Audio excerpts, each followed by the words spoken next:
तमालपत्र, दगडी फूल, जिरे, मिरे, दालचिनी, बाई बाई काळा मसाला म्हणलं की हे सगळं घेऊन दिवस घालायचा. अगं झरीकर मसाला आहे की, ज्याने काळा मसाला ग्रेव्ही मसाल्याची सबंध महाराष्ट्राला ओळख करून दिलीये बघ. आहा, घरच्या सारखा हवाय मला मिळेल का? अगं अत्याधुनिक लॅब मधून तयार होणारा मसाला आहे झरीकर मसाला. सुटले का बाई एकदाची? आत्ताच करते झरीकर काळा मसाला टाकून झणझणीत भाजी. मग आतापासून स्वाद तोच पण अंदाज नवा. बाबा पहिल्यानं 40च वारकरी कशामुळे म्हणजे कमी लोक कशामुळे येत होते ते? कशामुळे येत होते वारकरी पावसाने ते संध्याच्या यानं ते काल्यारा होत होता. काल्यारा बिमारीमध्ये माणसं बरेच मरत होते. त्या योगानं लोक घेऊन येत नव्हते वारीला. जे धट होते तेच वारकरी करीत म्हणजे मेलो तो मेलो वाचलो तो वाचलो त्या वारीत आपल्याला मरायचं. अशामुळे होताना लोक जास्त कमी कमी येत होते पण जे असे धट होते तेच त्यानेच वाऱ्या केल्या. मलेरिया सारखी कॉलरा सारखी बिमारी होती आणि मग त्याच्यावर उपाय काय होता? आता उपाय ते लस देत होते पण लस करून शिरी बी काही काही मरत होते म्हणून देत होते. म्हणून आता आता सगळी सोय झाली व्हायली म्हणून लोक आता वाढायले. त्या काळात बिमारीवर खूप मोठा इलाज नव्हता आणि लस द्यायची त्याच्यामुळे कमी लोक येत होते.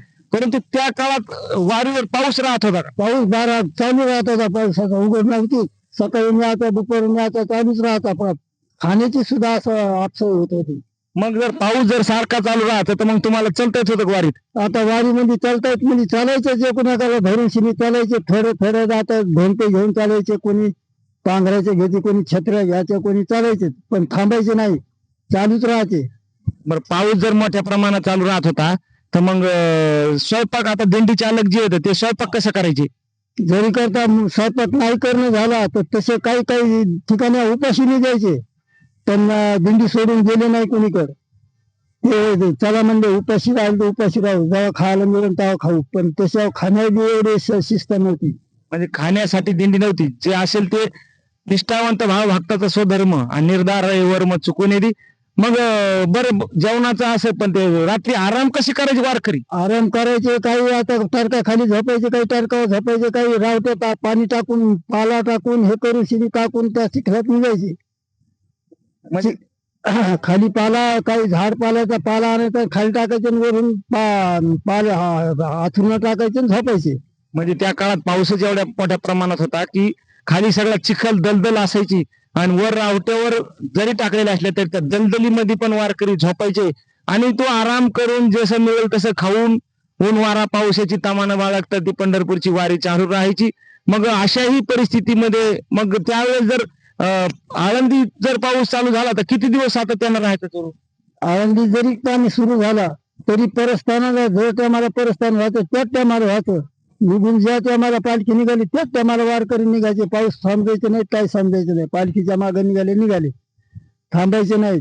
चालूच राहते. किती मोठ्या प्रमाणात पाऊस आला तरी ते जो नियम आहे तो नित्य नियम चालू राहायचा. मग बरं त्या काळात भजन आणि या काळातलं भजन आता फरक काय वाटायला? लय फरक वाटायला लागला. आता भजन वेगळं पहिलं भजन वेगळं झालं. पहिला ताल सुरा त्याच्यात मानायचे मस्त पद्धतशीर मानायचे. आता काही चाली वाढवल्यात काही मानलेत कोणी चालीव गाणे चालू मानलेत कोणी कसे मानलेत असं वाढलं. आता दिसवले ते आता जे दिसवले ते ज्याच्या मनात आलं तेच बोलायला लागलेत की मही चाल जास्त ते म्हणते मही चाल जास्त असं चाली वाढत चालले. आता म्हणजे खोल पाया कुठेतरी खोल पाया कमी पडायला लागला. विस्तार वाढा पण खोली कुठेतरी कमी व्हायली बाबाचं म्हणे. बाबा तुम्ही विनय कधी येतं मग हे विनयाचा कशा प्रकारे नित्य नेम आहे तुमचा? आता विनयाला जे काय होतं तळाव जातो पालखी पैसे जातो काकडा करायचे तिथं काकडा झाला की आरती घ्यायचं ना उठावं लागते. चारला तिथं हजारो होत 3ला उठायचं आंघोळ करायची तिथं जाऊन थांबायचं 4ला काकडा सुरू व्हायचा. काकडा होऊस तर थांबायचं तिथं होऊन थांबलं की आरती झाली की दर्शन घ्यायचं. दर्शन घेतलं की पालखी हालायची 6 वाजता. 6 त्या पाठीमाग आम्ही लागायचो.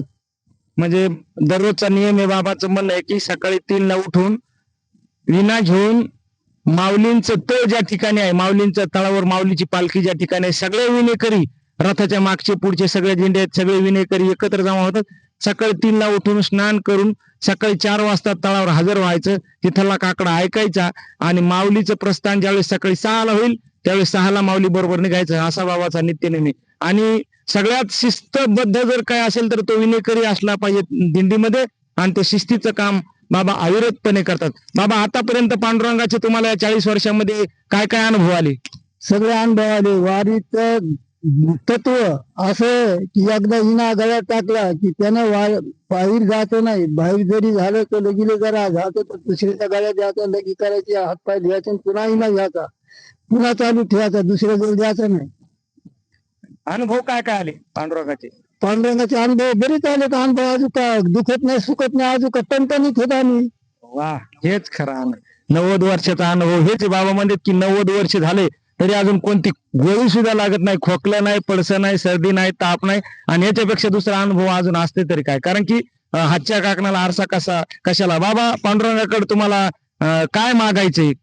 आम्हाला मागणं एकच आहे, वारी म्हणजे आमचा मृत्यू झाला तरी हरकत नाही, पण वारी मध्ये आमची सुटू देऊ नये, इतकेच विनंती आहे मला पांडुरंगाला. वारी चालू ठेव, ज्यापर्यंत पर्यंत वारी चालू राहायला पाहिजे आणि वारीतच मृत्यू आला पाहिजे असं आमची इच्छा आहे. मृत्यू कसा व्हावा वाटतंय तुम्हाला? वारीतच मृत्यू व्हावं इच्छा आहे आमची. विना गळ्यात असताना या गण्यात असताना जर हे आम्हाला जर मृत्यू आला तर लय चांगलं. मारू पांडुरंगाला मागणी आमची हीच आहे. खऱ्या अर्थानं बाबांचं करावं तेवढं आपण शब्दही नाही त्यांचा. कारण की उभयाची माता ठेवी जे चरणी हेची बोले का 15.5 रजतवनी तैची स्तुतींची बोले आणि उभयाची माता ठेवी जे चरणी हेची बोले. असे वारकरी आहेत म्हणून वारकरी संप्रदाय अजूनही जगाच्या पाठीवर सगळ्यात श्रेष्ठ आहे.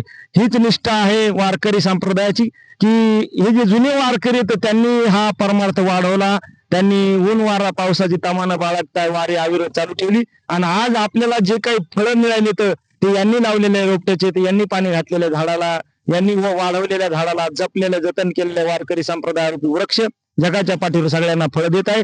म्हणून खऱ्या अर्थानं अशा श्री संताची माथा चरणावरी आणि साष्टांग हे करी दंडवत.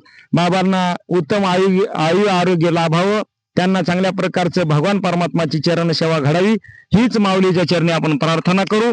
रामकृष्ण हरी.